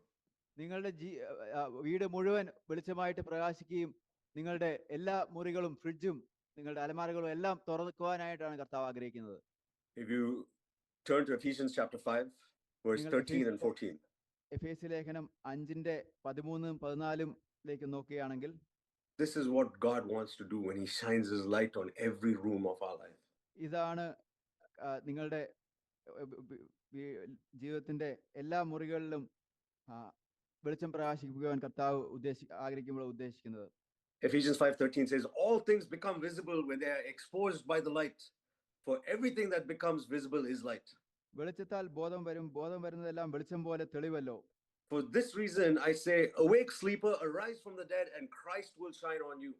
അതുകൊണ്ട് ഉറങ്ങുന്നവനെ ഉണർന്ന് മരിച്ചവരുടെ ഇടയിൽ നിന്ന് എഴുന്നേൽക്കുക, എന്നാൽ ക്രിസ്തു നിന്റെ മേൽ പ്രകാശിക്കും. And today you may be spiritually asleep, or you may not have allowed Jesus into some rooms of your life. ഇപ്പോൾ നിങ്ങൾ ആത്മീയമായി ഉറങ്ങുന്നവരായിരിക്കാം. യേശുവിനെ നിങ്ങളുടെ ചില മുറികളിലേക്ക് നിങ്ങൾ അനുവദിച്ചിട്ടുണ്ടാവുകയില്ല. And the Lord is saying, wake up. Christ wants to shine in your heart, in this room and in that room and in that room.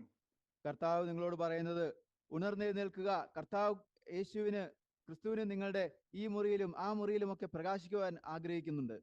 And what happens when he turns on the light in those rooms? ആ മുറികളിലൊക്കെ കർത്താവ് വെളിച്ചം ഇടുമ്പോൾ എന്താണ് സംഭവിക്കുന്നത്?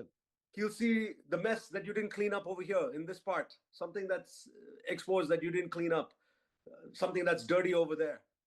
അവിടെ നിങ്ങൾ ശുദ്ധീകരിക്കാത്ത ഒരു ഭാഗം അവിടെ അത് കർത്താവിന് കാണാൻ സാധിക്കും. But don't be condemned, because he's here to help you clean it up. എന്നാൽ അവിടെ നിങ്ങൾ കുറ്റബോധത്തിൽ അകപ്പെടരുത്. അവിടെ കർത്താവ് അത് ശുദ്ധമാക്കുവാനായിട്ട്, അത് വെടിപ്പാക്കുവാൻ നിങ്ങളെ സഹായിക്കും. He's here to purify your eyes so that he can shine the light through your eyes. കർത്താവിന് നിങ്ങൾക്ക് കണ്ണുകളിലൂടെ കർത്താവിന്റെ പ്രകാശം നിങ്ങളിലേക്ക് ചുരുവാൻ ആഗ്രഹിക്കുന്നു. He's here to purify your tongue so that you can speak only the words he wants you to speak.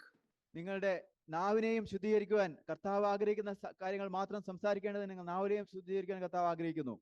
He's here to purify your ears so that you're only listening to what he wants you to listen to. നിങ്ങളുടെ ചെവികളെ ശുദ്ധീകരിക്കുവാൻ കർത്താവ് ആഗ്രഹിക്കുന്ന കാര്യങ്ങൾ മാത്രം നിങ്ങൾ കേൾക്കേണ്ടതിന് നിങ്ങളുടെ ചെവികൾ ശുദ്ധീകരിക്കുവാൻ കർത്താവ് തയ്യാറാണ്. He wants to purify your hands so your hands are only doing what he wants you to do.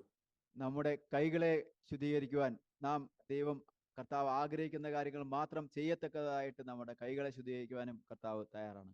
So brothers and sisters, even though it is uncomfortable, open the doors of these rooms and let Jesus shine his light so that he can have his way with you in his home, which is your heart.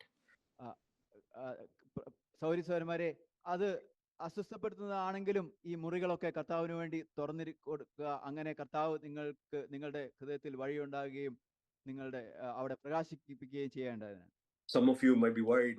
You might be saying, I'm coming to church every day, but I'm still defeated by so many sins and some areas. I don't want to give this up. I don't want to give that up. നിങ്ങൾ ചിലരൊക്കെ ഈ കാര്യത്തെക്കുറിച്ച് ആശങ്കപ്പെട്ടിരിക്കാം. ഞാൻ സഭയിലൊക്കെ വരുന്നു, എന്നാൽ പല പാപങ്ങളാലും ഞാൻ തോൽപ്പിക്കപ്പെട്ടിരിക്കുന്നു. ഇതെനിക്ക് വിട്ടുകളയാൻ താല്പര്യമില്ല, മറ്റത് വിട്ടുകളയാൻ എനിക്ക് തോന്നുന്നില്ല. And then you're wondering why God is not providing for you in your workplace or in your school or delivering you from certain trials. അപ്പോൾ അതിനുശേഷം നിങ്ങൾ ഇങ്ങനെയൊക്കെ ആശ്ചര്യപ്പെടുകയാണ്, കർത്താവ് നിങ്ങൾക്ക് ഇതൊന്നും നൽകാത്തത് എന്താണ്? നിങ്ങളുടെ സ്കൂളിലോ കോളേജിലോ ചില പ്രയാസത്തിലൂടെ കടന്നുപോകുമ്പോൾ അവിടെ നിങ്ങളെ വിടുവിക്കാത്തത് എന്താണെന്നൊക്കെ. Let me show you a picture of what God wants to do in your life. Turn with me to Acts chapter 12. ദൈവം നിങ്ങളുടെ ജീവിതത്തിൽ ചെയ്യാൻ ആഗ്രഹിക്കുന്ന കാര്യത്തിന്റെ ഒരു ചിത്രം ഞാൻ കാണിക്കട്ടെ. അപ്പോസ്തലപ്രവൃത്തികൾ 12 തിരിയുക. Acts chapter 12, Peter is arrested and in jail, and he's locked up in the jail cell and he's asleep at night. അപ്പോസ്തലപ്രവൃത്തികൾ 12 പത്രോസിനെ അറസ്റ്റ് ചെയ്ത് ജയിലിൽ അടയ്ക്കപ്പെട്ടു. രാത്രിയിൽ ജയിലിൽ ഉറങ്ങുകയാണ്. And I'm going to start reading from verse 7. 7-ാം വാക്യത്തിൽ നിന്നും നാം വായിച്ചു തുടങ്ങാം. Behold, the angel of the Lord suddenly appeared, and a light shone into the cell. പെട്ടെന്ന് കർത്താവിന്റെ ദൂതൻ അവിടെ പ്രത്യക്ഷനായി അറയിൽ ഒരു വെളിച്ചം പ്രകാശിച്ചു. And this is the first thing I want to say. When you turn your heart towards God, God will shine this light into your prison cell, what might be like a prison cell where you feel locked up. ഇതാണ് ഞാൻ ആദ്യം പറഞ്ഞത്. നിങ്ങൾ കർത്താവിലേക്ക് തിരിയുമ്പോൾ കർത്താവ് നിങ്ങളുടെ ഹൃദയത്തിൽ അത് ഒരു ജയിലറ പോലെ നിങ്ങൾക്ക് തോന്നുന്ന ഒരു ഇടമാണെങ്കിലും അവിടെ വെളിച്ചം പ്രകാശിക്കും. And the next thing he did is he struck Peter's side and woke him up. അതിന്റെ ശേഷം അവിടെ ചെയ്തത് അവൻ പത്രോസിനെ വിലാപ്പുറത്ത് തട്ടി അവനെ എഴുന്നേൽപ്പിച്ചു. And what the Lord will do after he shines the light into your heart, the next thing he might do is he may discipline you and convict you and strike you and say, you need to change this. This is not the way this is not the way I want to live in your heart. കർത്താവ് നിങ്ങളുടെ മേൽ പ്രകാശിച്ചതിന് ശേഷം കർത്താവ് നിങ്ങളെ ശാസിക്കുകയും നിങ്ങൾക്ക് തിരുത്തൽ നൽകുകയും ചെയ്യുന്നതായിരിക്കാം. ഇങ്ങനെയല്ല അത് ചെയ്യേണ്ടത് എന്ന് പറഞ്ഞുകൊണ്ട് ഒരു പത്രോസിനെ തട്ടിയതുപോലെ അങ്ങനെ ചെയ്തതായിരിക്കാം. And spiritually you might be sleeping and slumbering, but he wants to wake you up. ആത്മീയമായിട്ട് നിങ്ങൾ ഒരുപക്ഷെ ഉറങ്ങുന്നവരായിരിക്കാം. കർത്താവ് നിങ്ങളെ ഉണർത്തുവാൻ ആഗ്രഹിക്കുന്നു. And he says, get up quickly. കർത്താവ് പറഞ്ഞു, പെട്ടെന്ന് എഴുന്നേൽക്കുക. And as soon as you do that, it says his chains fell off his hands. അത് ചെയ്യുന്ന ഉടനെ ഇവിടെ പറയുന്നത് അവന്റെ ചങ്ങല കൈമേൽ നിന്ന് വീണുപോയി. Young brothers and young sisters, the discipline that you may receive from your elders or from your parents who are trying to shine the light of God into your prison cell may be painful. ചെറുപ്പക്കാരനായ സഹോദര സഹോദരി, നിങ്ങൾക്ക് നിങ്ങളുടെ മാതാപിതാക്കളിൽ നിന്നും മൂപ്പന്മാരിൽ നിങ്ങൾക്ക് ലഭിക്കുന്ന ശാസനകൾ അത് നിങ്ങളെ നിങ്ങളുടെ ജയിലറയിൽ പ്രകാശിപ്പിക്കുവാൻ അവർ ശ്രമിക്കുന്നത് അത് നിങ്ങൾക്ക് വേദനാകരം ആയിരിക്കാം. But if you look past the pain and you say, Lord, I want you to shine the light on every room of my life. എന്നാൽ നിങ്ങൾ അവിടെ കർത്താവേ, നീ എൻ്റെ മുറിയിലെ എൻ്റെ വീട്ടിലെ എല്ലാ മുറികളിലും പ്രകാശിക്കണമെന്ന് ആഗ്രഹിക്കുന്നവരാണെങ്കിൽ, then the Lord's promise is your chains will fall off. അപ്പോൾ കർത്താവിന്റെ വാഗ്ദത്തം നിങ്ങളുടെ ചങ്ങലകൾ വീണു പോകുമെന്നാണ്. Verse 8, the angel says to him, gird yourself and put on your sandals. 8-ാം വാക്യത്തിൽ ദൂതൻ അവനോട് അരകെട്ടി ചെരുപ്പിട്ട് മുറുക്കുക എന്ന് പറഞ്ഞു. The Lord doesn't want you to stay in discouragement in your prison cell. He wants you to get up and get ready to battle for him. കർത്താവ് നിങ്ങളെ കൊണ്ട് നിങ്ങളുടെ ജയിലറയിൽ നിരുത്സാഹപ്പെട്ട് ഇരിക്കുവാനായിട്ടല്ല ആഗ്രഹിക്കുന്നത്. അവൻ നിങ്ങളെ എഴുന്നേറ്റ് യുദ്ധത്തിന് തയ്യാറാകുവാനായിട്ടാണ് ആഗ്രഹിക്കുന്നത്. Brothers and sisters, the greater sin is not the one that tripped you up and put you in that prison cell. സഹോദരീസഹോദരന്മാരെ, വലിയ പാപം നിങ്ങൾ തട്ടി വീണ് ആ ജയിലിൽ അകപ്പെടുത്തിയതല്ല. The greater sin is the sin that is keeping you down in that prison cell. ആ ജയിലറയിൽ തന്നെ തുടരുന്നതിന് നിങ്ങളെ അനുവദിക്കുന്നതാണ് കൂടുതൽ വലിയ പാപം. What do I mean by that? അതുകൊണ്ട് ഞാൻ എന്താണ് അർത്ഥമാക്കുന്നത്? Suppose you lusted with your eyes and you feel so discouraged and condemned about it. ഒരുപക്ഷെ നിങ്ങളുടെ കണ്ണുകൾ കൊണ്ട് മോഹിച്ചു, അതിനുശേഷം ആ കാര്യത്തെക്കുറിച്ച് നിങ്ങൾക്ക് വളരെ വിഷമമായിട്ട് നിങ്ങൾ നിരുത്സാഹപ്പെട്ടിരിക്കുന്നു. I'm here to say that discouragement is a much worse sin than the lust of the eyes. ഞാൻ നിങ്ങളോട് ഇവിടെ പറയട്ടെ, നിരുത്സാഹമാണ് ആ കൺമോഹത്തിനേക്കാൾ കൂടുതൽ വഷളായിട്ടുള്ള പാപം. Because the devil will keep you locked up and spiritually asleep if you're discouraged. കാരണം പിശാച് നിങ്ങളെ ആത്മീയമായി ഉറങ്ങുന്നവരായിട്ട് ആ ബന്ധനത്തിൽ ആ ജയിലിലായിരിക്കുവാനായിട്ട് ഇടയാക്കും നിങ്ങൾ നിരുത്സാഹത്തിലിരിക്കുമ്പോൾ. But if you let the light of the Lord shine and you turn your eyes upon him, he will take care of the chains that are binding you. എന്നാൽ നിങ്ങൾ കർത്താവിനെ നിങ്ങൾ പ്രകാശിക്കുവാൻ അനുവദിക്കുകയും നിങ്ങൾ അങ്ങനെ കർത്താവിനെ അനുവദിക്കുന്നെങ്കിൽ കർത്താവ് ആ ചങ്ങലകൾ താഴെ വീഴുവാൻ വീഴ്ത്തുകയും ചെയ്യും. If you bounce back up and return to him, he will put those sandals on your feet and equip you to be an overcomer the next time.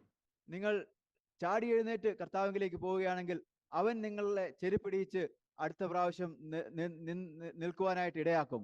And I love this 2 verses later, verse 10, it says, Acts 12 verse 10, it says, they came to the iron gate that leads to the city and the gate opened for them by itself.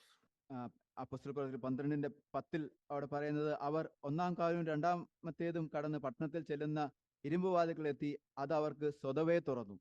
Do you have some locked gates in your life? നിങ്ങളുടെ മുമ്പിൽ ചില പൂട്ടപ്പെട്ട വാതിലുകൾ ഉണ്ടോ? Some locked doors about your future marriage or your future job or your future college? നിങ്ങളുടെ ഭാവി വിവാഹത്തെക്കുറിച്ചോ ഭാവി ജോലിയെക്കുറിച്ചോ ഭാവി പഠനത്തെക്കുറിച്ചോ ഒക്കെ ഉള്ള എന്തെങ്കിലും അടഞ്ഞ വാതിലുകൾ, പൂട്ടപ്പെട്ട വാതിലുകൾ. The Lord is saying, let me shine my light on your prison cell. Get up, gird yourself, the chains will fall off and I will take care of opening those gates. കർത്താവ് പറയുന്നത്, നിങ്ങൾ ആ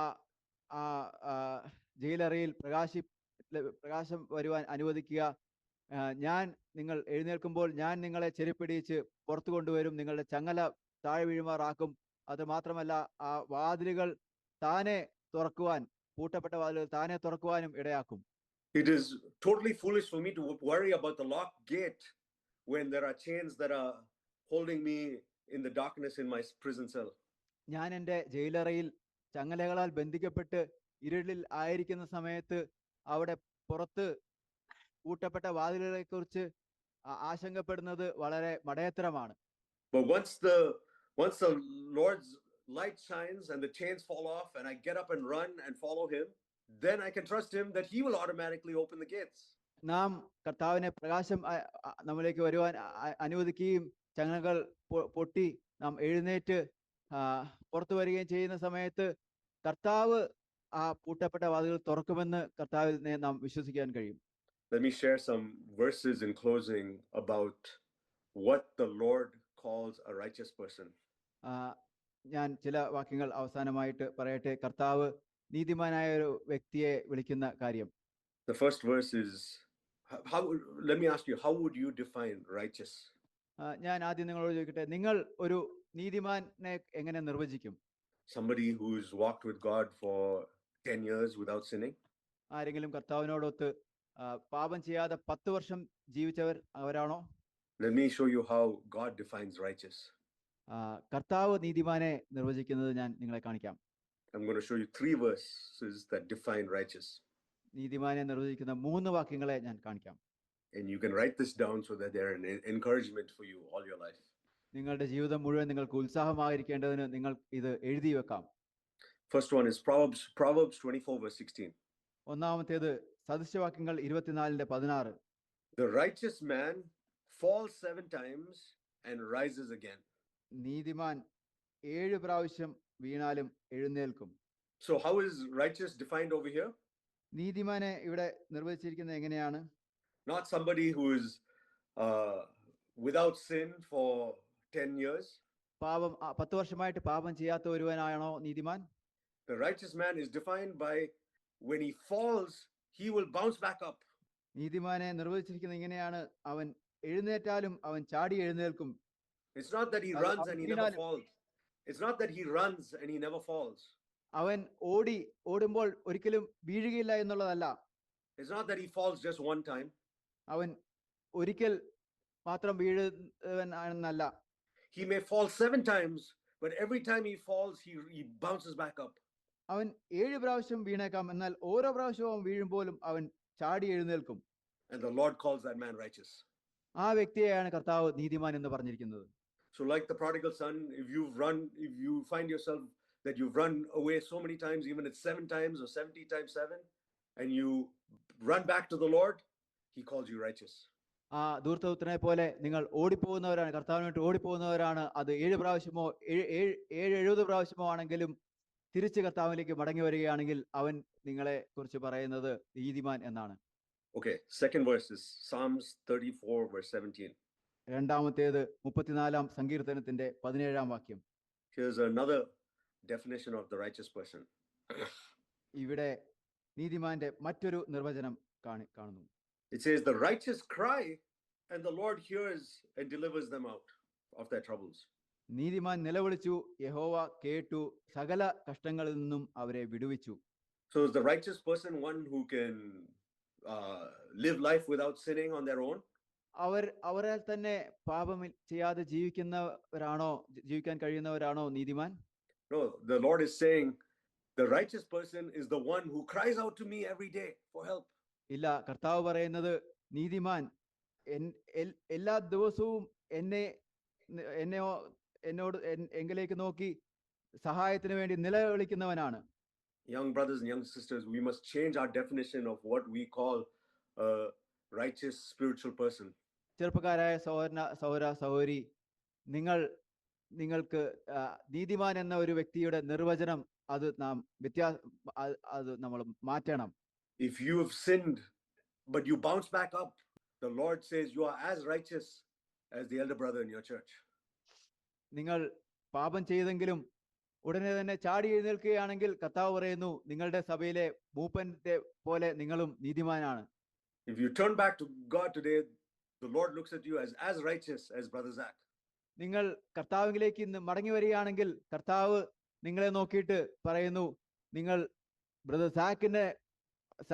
sac ഉള്ള ആയിരിക്കുന്നിടത്തോളം നീതിമാനാണ് നിങ്ങളും. And tomorrow, if you're struggling to get through life tomorrow, but you cry out to the Lord for help, the Lord says you are as righteous as your elder brothers. എന്നാൽ നാളെയും ആ കാര്യത്തിൽ നിങ്ങൾക്ക് നിങ്ങളെ കൊണ്ട് തന്നെ കഴിയുന്നില്ലെങ്കിലും നിങ്ങൾ കർത്താവിലേക്ക് നിലവിളിക്കുകയാണെങ്കിൽ കർത്താവ് പറയുന്നത് നിങ്ങളുടെ മൂപ്പന്മാരെ പോലെ തന്നെ നിങ്ങളും നീതിമാനാണെന്ന്. Do you know what makes your elder brothers and brothers act righteous? നിങ്ങൾക്ക് അറിയാമോ എന്താണ് നിങ്ങളുടെ മൂത്ത സഹോദരന്മാരെയും ബ്രദർസാക്കിനെയും ഒക്കെ നീതിമാന്മാരാക്കുന്നത്? Not because they've been walking with God for 50 years. അവര് കർത്താവിനോടൊത്ത് 50 വർഷമായിട്ട് നടക്കുന്നു എന്നുള്ളത് കാരണമല്ല, but because today they are crying out to the Lord for help. എന്നാൽ ഇന്ന് അവര് കർത്താവിലേക്ക് സഹായത്തിന് വേണ്ടി കരഞ്ഞപേക്ഷിക്കുന്നു എന്നുള്ളതാണ്. And today you can cry out to the Lord for help and the Lord will say you are righteous. ഇന്ന് നിങ്ങൾക്ക് കർത്താവിലേക്ക് സഹായത്തിന് വേണ്ടി നിലവിളിക്കാം. അങ്ങനെ വരുമ്പോൾ കർത്താവ് നിങ്ങളെ നീതിമാൻ എന്ന് പറയും. Now the final definition of righteous, Proverbs chapter 4 verse 18. അവസാനത്തെ നീതിമാൻ എന്നുള്ള വാക്കിന്റെ നിർവചനം സദൃശ്യവാക്യങ്ങൾ 4:18. Proverbs 4:18 says the path of the righteous is like the light of dawn that shines brighter and brighter until the full day. സദൃശ്യവാക്യങ്ങൾ 4:18 നീതിമാന്മാരുടെ പാതയോ പ്രഭാതത്തിന്റെ വെളിച്ചം പോലെ അത് നട്ടുച്ചവരെ അധികമധികം ശോഭിച്ചു വരുന്നു. So you can see that righteous is defined as my life becoming God's light shining into my life becoming brighter and brighter and brighter. ഇവിടെ നീതിമാനെ എന്ന് നിർവചിച്ചിരിക്കുന്നത് ദൈവത്തിന്റെ വെളിച്ചം എൻ്റെ ജീവിതത്തിൽ പ്രകാശിക്കുന്നത് അത് കൂടുതൽ പ്രകാശമാനമായി വന്ന് അത് നട്ടുച്ച പോലെ അത് പ്രകാശിക്കുന്നത് ആണ്.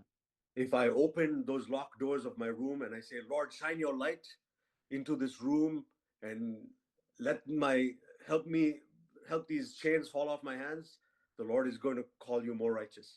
നിങ്ങൾ കർത്താവിനോട് പറയാണ്, എൻ്റെ അടഞ്ഞ മുറികളെ തുറന്നിട്ട് കർത്താവേ ഇതിലേക്ക് എൻ്റെ അങ്ങയുടെ വെളിച്ചം പ്രകാശിപ്പിക്കണമേ, എൻ്റെ ഈ ചങ്ങലകൾ താഴെ വീഴുവാൻ അങ്ങ് ഇടയാക്കണമേ എന്ന് നിങ്ങൾ പറയുകയാണെങ്കിൽ നിങ്ങളെ കർത്താവ് നീതിമാൻ എന്ന് പറയുന്നു. But it's not just God's light flooding your heart. You yourself will become brighter and brighter for others to see. കർത്താവിന്റെ വെളിച്ചം നിങ്ങളിലേക്ക് വരുന്നത് മാത്രമല്ല, നിങ്ങൾ തന്നെ കൂടുതൽ മറ്റുള്ളവർ കാണുക പ്രകാശിതരായി തീരും. But when they see you, they won't actually be seeing you. They'll be seeing the light of God that is shining through you. അവർ നിങ്ങളെ കാണുമ്പോൾ നിങ്ങളെ അല്ല അവർ കാണുന്നത്, ദൈവത്തിന്റെ പ്രകാശം നിങ്ങളിലൂടെ പ്രകാശിക്കുന്നതാണ്. Have you ever been able to look into the sun? നിങ്ങൾക്ക് എപ്പോഴെങ്കിലും സൂര്യനെ നോക്കുവാൻ കഴിഞ്ഞിട്ടുണ്ടോ? You can't look into the sun, but the light of the sun is everywhere. നിങ്ങൾക്ക് സൂര്യനെ നേരിട്ട് നോക്കുവാൻ കഴിയുകയില്ല, എന്നാൽ സൂര്യന്റെ പ്രകാശം എല്ലായിടത്തുമുണ്ട്. And that is the light that the Lord wants to shine for you, where you can't actually see it. You can't actually see the person, but you see the light of God through them everywhere. അങ്ങനെയാണ് കർത്താവിന് തന്റെ വെളിച്ചം പ്രകാശിപ്പിക്കാൻ ആഗ്രഹിക്കുന്നത്. ആ വ്യക്തിയെ നിങ്ങൾക്ക് കാണുവാൻ കഴിയില്ല, എന്നാൽ അദ്ദേഹത്തിന്റെ ചുറ്റും ദൈവത്തിന്റെ വെളിച്ചം ഉണ്ട്. If you think of a candle that you light with a match, നിങ്ങൾ ഒരു തീപ്പെട്ടി കൊണ്ട് വരച്ച് ഒരു മെഴുകുതിരി കത്തിക്കുന്നതായിട്ട് ചിന്തിക്കുക. The more that candle burns, the brighter the flame is. ആ മെഴുകുതിരി കൂടുതലായിട്ട് കത്തുമ്പോ തോറും അതിന്റെ ആ നാളത്തിന്റെ വലിപ്പം കൂടി വരും. And as that candle burns, the candle becomes smaller. ആ മെഴുകുതിരി കത്തിയെരിയുമ്പോൾ അതിന്റെ വലിപ്പം കുറയുന്നു.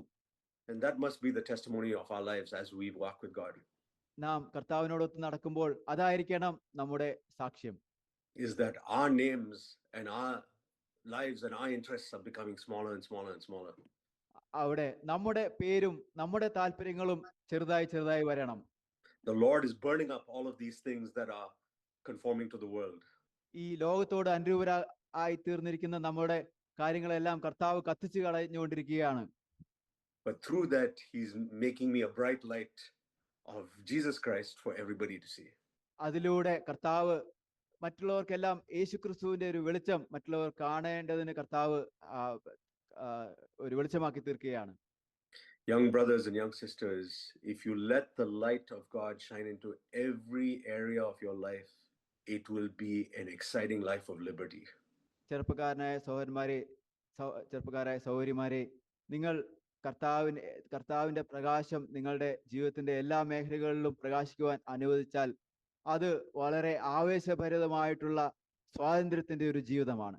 This has been my testimony for the last many years. കഴിഞ്ഞ പല വർഷങ്ങളായിട്ടുള്ള എൻ്റെ സാക്ഷ്യം ഇതാണ്. I've allowed the Lord to shine into various areas of my life. ഞാൻ എൻ്റെ ജീവിതത്തിന്റെ പല മേഖലകളിലും കർത്താവിനെ പ്രകാശിക്കുവാൻ അനുവദിച്ചു.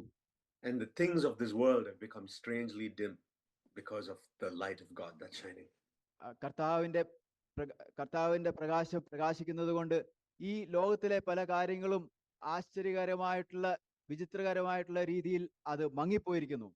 So I don't ask, can I do this or can I dress that? Because my interest in those things has dimmed and disappeared. ഇപ്പോൾ ഞാൻ ഇങ്ങനെ ചോദിക്കുന്നില്ല, കർത്താവെ എനിക്കത് ചെയ്യാൻ കഴിയുമോ, ഈ രീതിയിൽ എനിക്ക് വസ്ത്രം ധരിക്കുവാൻ കഴിയുമോ എന്നൊന്നും ചോദിക്കില്ല. കാരണം അതിലുള്ള എൻ്റെ താല്പര്യം അത് പോയിരിക്കുന്നു. And I live my life freely doing certain fun things in this world as long as the Lord does not convict me that I'm not conforming to this world. ഞാൻ അങ്ങനെ ജീവിക്കുന്ന സമയത്ത് തന്നെ ചില എനിക്ക് ആസ്വദിക്കാവുന്ന ചില തമാശകളൊക്കെ ഞാൻ ചെയ്യുമ്പോഴും അത് കർത്താവ് എനിക്ക് അത് ലോകത്തോട് അനുരൂപനാകുന്ന എന്ന രീതിയിൽ എന്നെ ബോധ്യപ്പെടുത്താത്തോളം അത് ഞാൻ ചെയ്യുന്നു. Because those things are not what I am interested, even though I might be doing them for fun. I am only interested in being with God at all times. കാര്യങ്ങളൊക്കെ എനിക്ക് താല്പര്യം ഉണ്ടെങ്കിലും അത് ഞാൻ ആ കാര്യത്തെ ഞാൻ ചെയ്യുന്നത് those things are not what I am interested in, but because my primary interest is to be with God at all times. ആ കാര്യങ്ങൾ ഞാൻ താല്പര്യത്തോടെ ചെയ്യുന്നത് അതിനേക്കാൾ കർത്താവിനോടൊത്ത് എപ്പോഴും ആയിരിക്കുക എന്നുള്ളതാണ് എൻ്റെ താല്പര്യം. അതിനേക്കാൾ കുറഞ്ഞ താല്പര്യമാണ് മറ്റു കാര്യങ്ങൾക്ക്. And if God convicts me, oh, you need to stop doing this thing because you're spending too much time of it, I will happily give it up, because my goal is not that thing. My goal is to spend time with God. കർത്താവിനെ ഈ കാര്യത്തെ കുറിച്ച് ഒരു ബോധ്യം തരികയാണ്, നീ അത് ചെയ്ത് നിർത്തണം, കാരണം നീ കൂടുതൽ സമയം അത് ചെയ്യുമ്പോൾ ഞാൻ സന്തോഷത്തോടെ അത് നിർത്തും. കാരണം അത് ചെയ്യുക എന്നുള്ളതല്ല എൻ്റെ ലക്ഷ്യം, കർത്താവിനോട് കുത്ത് ആയിരിക്കുക എന്നുള്ളതാണ്. If God shines a light and asks me to give up a certain friendship or a certain application on my phone, I'll happily delete it. I'll happily give up that friendship, because his presence means more to me than any of those things. കർത്താവ് വെളിച്ചം പ്രകാശിച്ചുകൊണ്ട് എന്നോട് പറയുകയാണ്, ആ കൂട്ടുകെട്ട് ഞാൻ ഉപേക്ഷിക്കണം, അല്ലെങ്കിൽ എൻ്റെ ഫോണിലുള്ള ആ ആപ്ലിക്കേഷൻ അത് ഡിലീറ്റ് ചെയ്യണം എന്ന് പറയുമ്പോൾ സന്തോഷത്തോടെ അത് ചെയ്യും. കാരണം കർത്താവിനോടൊത്തുള്ള ആ കൂട്ടായ്മയാണ് എന്നെ സംബന്ധിച്ചും പ്രധാനപ്പെട്ടത്. I pray that each of you might come to this life of liberty, of letting the Lord flood his light throughout your entire life. ഞാൻ പ്രാർത്ഥിക്കുന്നത് നിങ്ങൾ ഓരോരുത്തരും ഈ സ്വാതന്ത്ര്യത്തിന്റെ ജീവിതത്തിലേക്ക് വരണം, തന്റെ വെളിച്ചം കർത്താവ് പ്രകാശിപ്പിക്കേണ്ടതിന്. Amen. ആമേൻ. Let's pray. നമുക്ക് പ്രാർത്ഥിക്കാം. Thank you, Lord, for what we've heard today. ഞങ്ങൾ കേട്ട ഈ കാര്യത്തിനായിട്ട് നന്ദി കർത്താവേ. We want to welcome your presence in every area of our life. ഞങ്ങളുടെ ജീവിതത്തിന്റെ എല്ലാ മേഖലകളിലും അങ്ങയുടെ സാന്നിധ്യത്തെ സ്വാഗതം ചെയ്യാൻ ഞാൻ ആഗ്രഹിക്കുന്നു. We don't want to be condemned even if we've sinned so many times before. മുമ്പ് പലവട്ടം ഞങ്ങൾ പാപം ചെയ്തെങ്കിലും കുറ്റബോധത്തിലാകപ്പെടുവാൻ ഞാൻ ആഗ്രഹിക്കുന്നില്ല. We want to run back to you and know that you will run to us to embrace us. അങ്ങയുടെ അടുത്തേക്ക് ഓടി വരുവാൻ ഞാൻ ആഗ്രഹിക്കുന്നു. അങ്ങ് ഞങ്ങളിലേക്ക് ഓടി വന്ന് ഞങ്ങളെ കെട്ടിപ്പിടിക്കുമെന്ന് ഓർത്തുകൊണ്ട്. But today onwards, we don't want to run away again. എന്നാൽ ഇന്നു മുതൽ വീണ്ടും ഓടിപ്പോവാൻ ഞങ്ങൾ ആഗ്രഹിക്കുന്നില്ല. We want to be with you, and we want you to be with us at all times. ഞങ്ങൾ അങ്ങയോട് ചേർന്നിരിക്കുവാൻ ആഗ്രഹിക്കുന്നു. അങ്ങ് എല്ലാ സമയത്തും ഞങ്ങളോട് ചേർന്നിരിക്കുവാൻ ഞങ്ങൾ ആഗ്രഹിക്കുന്നു. We want you to be free to shine your light on every area of our lives. അങ്ങ് സ്വതന്ത്രമായിട്ട് ഞങ്ങളുടെ ജീവിതത്തിന്റെ എല്ലാ മേഖലകളിലും വെളിച്ചമായി പ്രകാശിക്കുവാനും ഞങ്ങൾ ആഗ്രഹിക്കുന്നു. And when you expose things with your light, we want to be free. We want to welcome your striking that asks us to clean that up.